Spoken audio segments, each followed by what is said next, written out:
Friends, ఈరోజు నేను నా స్టైల్లో ఉప్మా చేస్తున్నా. ఉప్మా అంటే చాలామందికి ఇష్టం ఉండదు కదా, పిల్లల నుండి పెద్దవాళ్ళ వరకు. అబ్బా ఉప్మానా అంటారు, కానీ ఈ విధంగా ఉప్మా చేయండి, పొడి పొడిగా చాలా బాగుంటుంది.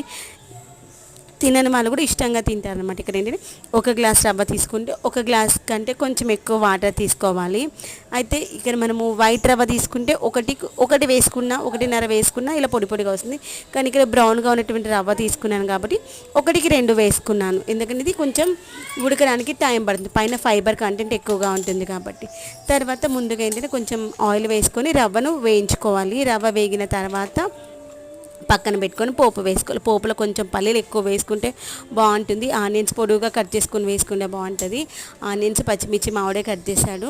తర్వాత తాలింపు వేసుకొని మంచిగా పల్లీలు మంచిగా బ్రౌన్ కలర్ వచ్చేదాకా వేయించుకొని తాలింపు అయిపోయిన తర్వాత వాటర్ వేసి, వాటర్ మరిగిన తర్వాత మనము వాటర్లో సాల్ట్ టెస్ట్ చేసుకొని రవ్వ వేసుకోవాలి.